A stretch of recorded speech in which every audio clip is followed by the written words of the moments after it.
दोस्तों गांव का सुमित त्रिवेदी जो छठी कक्षा में मिले अपने टीचर से एक इंस्पिरेशन को ध्यान में रखते हुए पढ़ते हुए जब वो गांव से पास करके जब वो दिल्ली से आईएएस ऑफिसर बन के निकलता है तो सीधे अपने गांव जाता है कई वर्षों बाद। और गांव में जाने के बाद अपनी उसी टीचर को सुधा चंद्रन को वो उनके घर पे जाता है। लेकिन घर पे जाने के बाद देखता है क्या, तो उनका घर पे ताला लगा हुआ है और बहुत दिनों से ऐसा लग रहा था 4-5 साल से जो घर है बंद पड़ा हुआ है। उसने आस-पास के अड़ोसियों से पूछा कि ये जो यहाँ पे रहती थी वो टीचर सुधा चंद्रन अब कहाँ है? तो उन्होंने बोला कि वो तो 4-5 साल पहले यहाँ से चली गई। तब वो जो बताया कि उनका कोई एड्रेस, तो वो उनका एक नया पता देते हैं जो एक बगल के छोटे से शहर का होता है। वो वहाँ का एड्रेस देते हैं कि अब शायद वो वहाँ पे 4-5 साल पहले चली गई, अब वो वहीं पे होंगी। अब वहाँ पे जाता है सुमित उस पते पे, वहाँ पे जब उस पते पे जाता है तो वहाँ पे एक वृद्ध महिला होती है। वो वृद्ध महिला जब दरवाज़ा खोलती हैं तब देखती है कि हाँ भैया आप कौन? तो ये बोलता है कि मेरा नाम है सुमित त्रिवेदी और मेरी एक मैडम इस पते पे रहती थी, मैं उन्हीं से मिलने आया हूँ जिनका नाम था सुधा चंद्रन। तो बोले ठीक है मैडम वो सुधा चंद्रन थी, लेकिन तुम कैसे उनको जानते हो? वो बोला मैं बेसिकली उनका स्टूडेंट था, उन्होंने मेरे गाँव में मुझे पढ़ाया है। छठी कक्षा से लेके 10वीं कक्षा तक मुझे उन्होंने पढ़ाया था। मैं आज उन्हीं से मिलने आया हूँ और मैं उनसे उन्होंने मुझसे वादा किया था कि जब मैं आईएएस ऑफिसर बन जाऊँगा तो वो मुझसे शादी करेंगी। तो मैं आज उनसे शादी करने आया हूँ। अब ये सुनते ही वो वृद्ध महिला बहुत हँसने लगती है, ठठा के हँसती है। हेलो, नमस्कार, आदाब, सत श्री अकाल, स्वागत है आपका हमारे यूट्यूब चैनल जिसका नाम है सुनो कहानी जी में। दोस्तों आज की जो कहानी है एक बहुत ही सुखद, एक बहुत ही खूबसूरत कहानी है एक शिक्षक और एक शिष्य की, एक टीचर एक स्टूडेंट की। ये कहानी उत्तर प्रदेश की एक गांव की है जहां पे एक बच्चा सुमित त्रिवेदी पढ़ रहा होता है 5वीं कक्षा में। सुमित अपने माता पिता के साथ उसी गांव में रहता है जहां उसके पिता जो है एक छोटी सी फैक्ट्री में काम कर रहे होते हैं और उसकी माँ जो है वो घर पे एक हाउसवाइफ होती है। तो सुमित अपने माता पिता के साथ रहता है। जब वो 5वीं कक्षा में पढ़ रहा होता है तो गांव के ही एक स्कूल होता है जहाँ पे एक छोटा सा आप कह सकते हैं कि एक नॉर्मल एक हल्का फुल्का इंग्लिश मीडियम वाली स्कूल होती है जिसमें सुमित पढ़ाई कर रहा होता है। कुछ महीने बीतने के बाद अचानक उसकी माँ बीमार पड़ती है। उसके बाद उनको एक गंभीर बीमारी की वजह से उनकी मौत हो जाती है। अब उसकी माँ के जाने के बाद सुमित जो है बहुत अकेला हो जाता है, बहुत दुखी हो जाता है क्योंकि बहुत एक छोटा बच्चा है, 5वीं कक्षा का बच्चा है।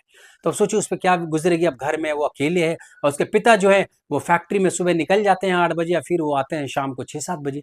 इस दरमियान वो सुबह जब भी निकलते हैं खाना-वाना बना के सुमित के लिए जो भी होता है उसको टिफ़िन-विफ़िन दे के उसको स्कूल छोड़ के वो खुद निकल जाते हैं। फिर जब दोपहर में सुमित आता है तो वहाँ पे आके घर पे इंतज़ार करता है तो बेचारा घर पे कुछ भी जो भी पिता का बनाया हुआ रहता है वो खाता-पीता है, वरना वो पिता के इंतज़ार में बैठा रहता है।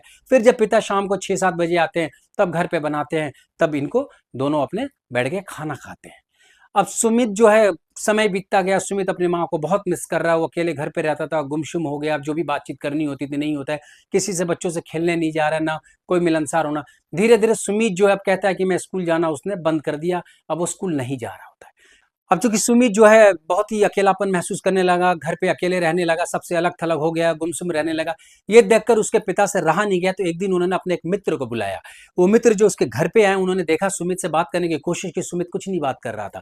तब बरामदा में बैठ के दोनों पिता और उसके मित्र बात कर रहे थे। उन्होंने दोनों बातों में मित्र ने कहा कि उसके पिता से कि देखिए ऐसा है कि सुमित अभी बहुत छोटा है और सुमित अगर बड़ा भी होता तो उसकी आप शादी कर देते, तो वो तो हो नहीं सकता, सुमित तो अभी बहुत छोटा है। तो इस घर में बेसिकली एक महिला की ज़रूरत है जो घर की सारी देख-रेख करे और एक भोजन-वोजन करने के लिए भी व्यवस्था सारी हो जाएगी और सुमित को एक माँ मिल जाएगी और ये घर देख-रेख करने के लिए एक गार्जियन मिल जाएगा। तो सुमित तो बहुत छोटा है वरना उसकी शादी आप करा देते। तो उन्होंने बोला सुमित के पिता ने बोला कि नहीं मैं शादी इसलिए नहीं करूँगा क्योंकि मैं नहीं जानता कि वो महिला कैसी आएगी और इस घर में वो कैसे ट्रीट करेगी ख़ासकर सुमित के साथ। क्या वो एक अच्छी माँ बन पाएगी? ऐसा ना हो कि कहीं वो सुमित के साथ वो सौतेला व्यवहार करे। तो मित्र ने कहा कि देखिए ऐसा कि फिर तो आप सुमित की भी शादी करा सकते थे, लेकिन सुमित तो बड़ा है नहीं, तो अभी तो वो बहुत छोटा है, तो फिर क्या करेंगे आप? तो उन्होंने बोला कि जो भी हो, जैसा भी हो, अब सुमित को मैं ही पालूँगा और मैं ही उसके लिए माँ हूँ, मैं उसके लिए पिता हूँ। अब देख-रेख जो आगे की जो ज़िंदगी अब ऐसी चलेगी और मैं उसको ऐसे ही पालूँगा। ये बात सुनकर सुमित को बहुत अच्छी लगी कि देखिए मेरे पिता मेरे बारे में कितना ध्यान रखते हैं। लेकिन सुमित की बात जो दिलो-दिमाग में घुस गई वो ये थी कि वो अगर बड़ा होता तो वो उसके पिता उसकी शादी कर देते, तो उसका घर-बार जो है अच्छा चलने लगता। अगले दिन जो है सुमित अपना प्रिपेयर करता है कि वो स्कूल जाएगा, अपने पिता से बोलता है कि मुझे स्कूल छोड़ दीजिए, मैं आज से पढ़ाई करूँगा। उसके पिता को लगता है कि चलो अच्छी बात है, कम से कम जो मित्र आए थे उन्होंने बोला हो सकता है उसका कुछ असर हो कि अब सुमित जो है स्कूल जाना शुरू कर रहा है, उसका मन भी लगेगा वहाँ पे। पिता जो है उसको स्कूल जाके छोड़ आते हैं। स्कूल जाने के बाद जब वो क्लास में पढ़ रहा होता है, क्लास के समय जब वो टिफिन का समय होता है, तब वो जाके अपनी एक टीचर से मिलता है जो उसकी क्लास की टीचर होती है, जिनका नाम होता है सुधा चंद्रन। सुधा चंद्रन उससे पूछती है कि सुमित, तुम इतने दिनों से स्कूल क्यों नहीं आ रहे हो? तो बोलता है कि मेरी माँ जो है वो गुजर गई थी, मैं इसलिए नहीं आ रहा था, मुझे पढ़ाई में मन नहीं लग रहा है और मुझे किसी भी चीज में मन नहीं लग रहा है। मैं अपनी माँ को बहुत मिस कर रहा हूँ। ये देखकर सुमित की जो टीचर होती हैं, बहुत दया आती है सुमित पे। वो देखती है कि हाँ, बच्चे का हाल जो है बड़ा बुरा है, स्कूल के ड्रेसेस भी इधर-उधर है, बहुत दिनों से लगता है धोया नहीं है, और खाने की जब वो टिफ़िन देखती है तो देखती है कि उसमें भी उसका खाना जो है बहुत ही रूखा-सूखा है, एक मर्द जो बनाता है जिस तरह का है, तो वो देख के उस पे दया आती है सुमित पे। वो क्या करती हैं कि सुमित को बोलती है कि ठीक है सुमित, ऐसा करो, मैं आगे से टिफ़िन लेके आया करूँगी, उसमें हम शेयर कर लिया करेंगे, मैं तुमको भी वो टिफ़िन खिला दिया करूँगी। फिर वो सुमित की ड्रेस-व्रेस जो है सब कुछ ठीक-ठाक करती हैं। फिर ये प्रचलन चलता रहा, क जब वो सुमित स्कूल जाता था, वो टीचर उसकी देखभाल करती थी हमेशा अच्छे से, ड्रेस व्रेस सब कुछ करना, प्लस खाने पीने का उसका रोज का ध्यान रखती थी, उसको खिलाती पिलाती। अचानक ऐसे करते करते सुमित के एक दिन ध्यान में आया, उसके जो पिता के जो मित्र बोल गए थे कि अगर वो बड़ा होता तो वो शादी कर लेती। वो बोलता है अपने टीचर से, सुमित बोलता है कि मैडम, मैं आपसे शादी करना चाहता हूँ। वो बोली, हैं? बोले, तुम मुझसे शादी क्यों करना चाहते हो? इसलिए मैं आपसे शादी करना चाहता हूँ क्योंकि मैं शादी कर लूंगा तो मेरा जो है घर बार जो है सब संभल जाएगा। इस पे टीचर मुस्कुराती हैं और बोलती हैं कि देखो सुमित, ये तुम अभी बहुत छोटे हो और ये सब बात तुम्हें नहीं करनी चाहिए। वो बोलता है, नहीं नहीं नहीं, मेरे पिताजी के साथ जो अंकल आए थे, उन्होंने मेरे पिता को सब कुछ ये बातें बताई कि अगर मैं शादी कर लूंगा तो मेरा सब कुछ घर का जो सब कुछ सही हो जाएगा। इस पर टीचर मुस्कुराती हैं और बोलती है कि देखो सुमित, ठीक है, अगर तुम्हें मुझसे शादी करनी है तो चलो अच्छा ठीक है, मैं शादी तुमसे तभी करूंगी जब तुम एक दिन बहुत बड़ा अफसर बन जाओगे पढ़ लिख के, उस दिन मैं तुमसे शादी कर लूंगी। जब तुम अफसर बन जाओगे तब तुम मेरे पास आ जाना, मैं तुमसे शादी कर लूंगी। अब ये बात जो है सुमित के दिलो दिमाग में घुस जाती है। सुमित क्या है कि उस दिन से पढ़ाई करना चालू कर देता है, बहुत अच्छे ढंग से और बहुत ही मेहनत से पढ़ाता है। उसके टीचर को लगता है कि चलो उसको मोटिवेट करने को उन्होंने ये बात उससे कह दी है जो उसके दिलो दिमाग में घुस गया, क्योंकि उसके टीचर वो देखने लगी कि कहीं ना कहीं सुमित जो है अब पढ़ाई में बहुत ज्यादा ध्यान देने लगा है, और उसकी जो है अपनी माँ को मिस करना और इधर उधर की चीजें से हटकर वो टोटली पढ़ाई पे फोकस कर रहा है, क्योंकि क्लास में भी उसके अच्छे मार्क्स आने शुरू हो गए थे। तो सुधा मैडम को लगा कि चलो अच्छी बात है, उसको एक इंस्पिरेशन मिल गया पढ़ाई करने के लिए। ऐसे करते करते वो छठी कक्षा में गया, जहां उसके मार्क्स अच्छे है, करते करते वो 7वीं 8वीं करके वो स्कूल का बोर्ड एग्जाम दिया, जिसमें भी बहुत अच्छे मार्क्स है। फिर वो 11वीं 12वीं के लिए वहां से निकल कर वो पास के एक शहर में चला गया, वहां पे उसने पढ़ाई की। फिर वहां से करने के बाद ग्रेजुएशन करने के लिए फिर वो दिल्ली चला आता है। अब दिल्ली आता है, उसके पिता जो है उसको पढ़ाने के लिए हमेशा उसको पुश करते हैं कि चलो बेटा जो है अच्छे खासा पढ़ के निकल जाए। अब वो दिल्ली आने के बाद दिल्ली में आके वो ग्रेजुएशन भी करता है, और ग्रेजुएशन कंप्लीट करने के बाद 3 साल, फिर उसके बाद वो 2 साल आईएएस की तैयारी करता है। करते कराते कम से कम 6-7 साल जो है उसके दिल्ली में निकल जाते हैं, और फाइनली 5-7 साल के कड़ी मेहनत करने के बाद दिल्ली में सुमित जो है आईएएस का एग्जाम पास आउट करके वो आईएएस निकाल लेता है और एक ऑफिसर बन जाता है। ऑफिसर बनने के बाद उसकी ट्रेनिंग होती है, और ट्रेनिंग होने के बाद फिर पोस्टिंग जो होती है उसके एक गांव के बगल में ही होती है, तो वहां से वो सीधे अपने गांव आता है। और गांव आने के बाद वो सीधे जाता है अपनी उस टीचर से मिलने के लिए, सुधा चंद्रन से, जिन्होंने उससे कहा था कि जब वो अफसर बन जाएगा तो उससे वो शादी कर लेंगी। वो सीधे उनके घर पे जाते हैं जहां वो रहा करती थी, लेकिन जाकर वो देखता है क्या, तो वो घर में ताला लगा हुआ है और कोई नहीं है वहां पे। जब वो देखा कि काफी झोल वोल ये सब लगे हुए थे, तो लग रहा था जैसे 4-5 साल से यहाँ कोई नहीं रह रहा है। जब वो अगल बगल पड़ोसी से पूछा कि यहाँ तो एक सुधा चंद्रन करके टीचर रहती थी, वो कहाँ गई? उन्होंने कहा ये तो 4-5 साल पहले यहाँ से चली गई, अब तो ये घर बंद पड़ा हुआ है, वो एक रेंट पे था और बाद में उसके मकान मालिक ने बेच दिया, वो तो चली गई। तो उन्होंने सुमित ने पूछा कि वो कहाँ गई? तब उसने पड़ोसी पड़ोसी ने एक एड्रेस दिया। वो जो एड्रेस था वो शहर का था, वो शहर के बगल में एक छोटा सा शहर था, वहां का था। सुमित वहां गया गाड़ी लेके। वहां जाने के बाद जब उस एड्रेस पे पहुंचता है तो वहीं देखता है कि एक वृद्ध महिला आती है। वो वृद्ध महिला आती है तो वो पूछती है कि भाई कौन हो तुम? तो ये सुमित बोलता है कि मैं ये सुमित त्रिवेदी हूँ, मैं एक आईएएस अफसर हूँ, और मैं अपने टीचर से मिलने आया हूँ, जो यहाँ इस पते पे मुझे उनका एड्रेस मिला है, जो मुझे बचपन में मुझे पढ़ाया करती थी। तो वो बोलती है अच्छा ठीक है, तो तुम उनसे क्यों मिलने आए हो, क्या बात है बताओ? तो वो बोलते हैं कि नहीं नहीं नहीं, उन्होंने मुझसे कहा था कि जिस दिन मैं एक बड़ा अफसर बन जाऊंगा वो मुझसे शादी कर लेंगी। इस पे वो वृद्ध महिला बहुत हंसती है, हंसने के बाद कहती है अच्छा है, तो वो तुमसे शादी करेंगी, तो चलो ठीक है, मैं तुमको एड्रेस देती हूँ। वो एक लखनऊ शहर का एड्रेस का वो देती है, और वहाँ पे बोलती है कि ये इस कॉलोनी में वो रहती है, वहाँ का एक एड्रेस दे के बोलती है कि जाओ तुम भी मिल लेना, काफ़ी अरसा हो गया उनसे मिले, वो यहाँ से भी चले गई, काफ़ी साल हो गया और मैं उनसे जाके मिल नहीं पाई लखनऊ में, तो जाओ और उनसे मिल लो, और मिलने के बाद मुझे भी उनका हालचाल जो है सब बता देना कैसा क्या है। और वो हंसती उस महिला ने उसको बोला कि जाओ मिलो, बहुत खुश हुई से बात, सुमित की बात सुन के। सुमित वो एड्रेस लेते ही सीधे लखनऊ की तरफ भागा गाड़ी लेके। लखनऊ में जाके उस कॉलोनी में जाता है जहाँ पे उसकी मैडम का वो एड्रेस था। वहाँ जाते ही वो दरवाजा खटखटाता है, तो खोलते ही कोई 25-30 वर्षीय एक महिला निकलती है। उसको वो बोलता है कि मैं यहाँ पे सुधा चंद्रन मैडम से मिलने आया हूँ, मैं उनका स्टूडेंट हूँ। तो वो लेडी बोलती है कि अब माँ जी यहाँ पे नहीं रहती हैं, और उसने उसने एड्रेस दे दिया, बोले कि आप इस पते पे चले जाइए, माँ जी आपको यहीं पे मिल जाएंगी। ये करते हुए वो दरवाजा बंद कर देती है। सुमित को थोड़ा ऑड लगता है, फिर वो पता था चलिए कोई बात नहीं, मुझे तो मैडम से मिलना है। वो एड्रेस लेता है और सीधे जाता है लखनऊ के उसी पते पे। घूमते घुमाते जाता है तो देखता है कि वृद्धाश्रम है। अब वो बड़ी संकोच के साथ वृद्धाश्रम में अंदर जाता है, पूछता है कि एक जो रिसेप्शन पे कि मुझे सुधा चंद्रन जी का एड्रेस मिला, वो यहीं पे? तो बोले हाँ, दूसरे माले पे इशारा किया।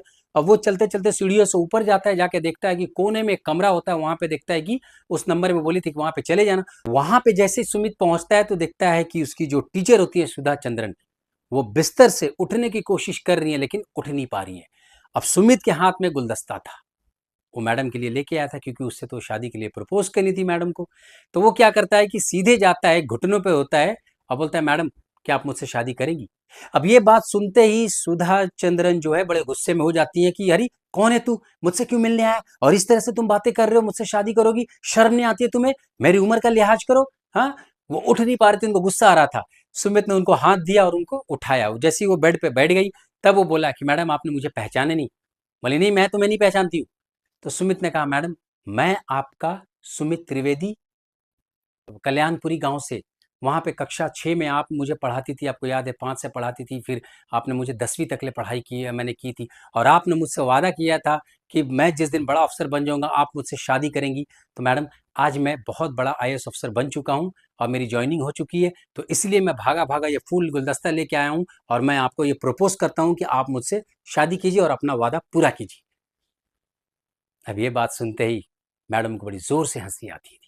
वो जितने गुस्से में थी वो सब भूल गए, उसको देख के बहुत ही हंसने लगी, जोर से खिलखिला के हंसने लगी। और सुमित पे उनको बहुत प्यार आया, और बोले उनको बहुत खुशी हुई कि देखो, जिस लड़के को उन्होंने उसको एक इंस्पिरेशन देने के लिए, इनकरेज मोटिवेट करने के लिए जो एक बात कह दी थी ऐसी कहकही में, हंसी मजाक में, उस बच्चे ने इतनी गांठ बांध ली उस बात को कि देखिए उसने उस बात को सिद्ध कर दिया और साबित कर दिया। और आज कई सालों के बाद, करीब 25-30 साल बाद, वो बच्चा आज मेरे सामने खड़ा है उसी बात को प्रूफ करने के लिए। ये बात सुन के, ये बात देख के मैडम को बड़ी खुशी हुई, और फिर मैडम को ना एक अफसोस भी हुआ। फिर वो मैडम अचानक ना दुखी हो गई और रोने लगी। सुमित ने लगा कि अरे उनकी बातों से बुरा तो नहीं लग गया। उसने बोला, मैम क्या हुआ, आप रोने क्यों लगी? तो वो बोलने लगी, बेटा मुझे इस बात की खुशी है कि तुम बहुत बड़ा अफसर बन गए हो, लेकिन मुझे दुख इस बात का है कि देखो उसी क्लास में मेरा बेटा भी पढ़ता था, और जो जो ज्ञान मैंने तुम्हें दिया उसी सारे ज्ञान मैं अपने बच्चों को भी दिया, लेकिन तुम देखो कहाँ से कहाँ पहुंच गए, मेरी बात को गांठ बांध के, मेरी ज्ञान को सुन के। और मेरा बच्चा जो है, वो इतनी सारे पढ़ाई, इतनी सारे ज्ञान देने के बावजूद भी मेरा बच्चा जिंदगी में कुछ नहीं कर पाया, उसने कोई गांठ नहीं बांधी, उसका पढ़ाई में मन लगा ही नहीं। और फाइनली वो एक छोटा मोटा बिजनेस करके व्यापार में नुकसान भी कर दिया, और बाद में उसकी शराब की लत लग गई। अब वो एक बहुत बड़ा शराबी बन गया है, और जैसे तैसे उसके घर चल रहे हैं। लेकिन बेटा बहुत ही मतलब वो एकदम मुफलसी में उसके जीवन चल रही है, और उसके घर में झगड़े होते हैं। फाइनली लास्ट में उसने मुझे निकाल के मुझे वृद्धाश्रम भेज दिया, क्योंकि वो और उसकी पत्नी कहती हैं कि मेरे खर्चे अब वो नहीं चला पाएंगी। तो बेटा देखो, वही ज्ञान जो तुम्हें मिला वही ज्ञान मेरे बेटे को मिला, लेकिन तुम कहाँ से कहाँ पहुँच गए, और मेरा बेटा कहाँ से कहाँ पहुँच गया। आज देखो वो मुझे मिलने भी नहीं आता है, कई महीने गुजर जाते हैं मुझसे मिलने नहीं आता, और मिलने आता है तो ऐसा मिलता है जैसे लग रहा है एहसान कर रहा है। ये सुनते ही सुमित की आंखों में भी आंसू आ जाता है। वो बचपन की अपनी वो बातें याद करने लगता है, जब वो शेयर करता था मैडम से कि मैम देखिए मेरी माँ गुजर गई है, मैं अपनी माँ को बहुत मिस करता हूँ। तो मैम जो है उसको वो कंसोल करती थी, उसको बड़ी सांत्वना देती थी, धीरज देती थी कि बेटा कोई बात नहीं है, उसको वो खाना देती थी, उसके ड्रेसेस वगैरह ठीक करती थी। वो बचपन की वो सारी बातें सुमित को याद आने लगी कि देखिए बचपन में जब मेरी माँ नहीं थी तो मेरी टीचर जो है मेरी माँ की तरह मुझसे वो मेरा ख्याल रखती थी, और आज बेचारी ये टीचर जो है जब एक माँ है तब ये बेटे का बेचारी अपना इंतजार कर रही है। जब वक्त आया कि इनका बेटा इनको ख्याल करे तो बेटा इनको नहीं देख रहा है। तो बड़ा अफसोस हुआ, उसको लगा देखिए कैसी विडंबना है। लेकिन तभी उसने टीचर से कहा कि मैम कोई बात नहीं, आपका बेटा नहीं मिलने आता है, मैं हूं ना, आज से आप मेरे साथ रहेंगी मेरी माँ बनकर, और मैं आपका आज से बेटा, और मैं आपकी देखभाल करूंगा। वो वृद्ध आश्रम से मैडम को सामान वामान सब लेके अपनी गाड़ी में रखता है और सीधे लेके अपनी गांव पहुंचता है। जब वो गांव आता है तो उसके पिता और उसके बीवी होती है जो इंतजार कर रहे होते हैं। वो पूछते हैं कि भाई ये वृद्ध महिला कौन है, तब उनको वो सारी बातें बताता है बचपन से लेके अभी तक, और कहता है कि आज से ये हमारे साथ यहीं पे रहेगी मेरी माँ बनकर, और हम सबके साथ खुशियों में ये शरीक होंगी। ये बात देख के उसके पिता को भी बड़ी खुशी होती है कि देखिए उसके टीचर ने कितनी बड़ी बात कही थी और उसी को गाँठ बाँधकर आज इतना बड़ा काबिल इंसान ये बन गया। तो इसलिए वो कहते हैं कि हाँ ठीक है, आज के साथ ये रहेंगी। और उसकी बीवी जो होती है वो भी बहुत खुश होती है, क्योंकि उसको भी एक सास मिल जाती है, एक माँ के रूप में मिल जाती है जो घर पे रहेंगी।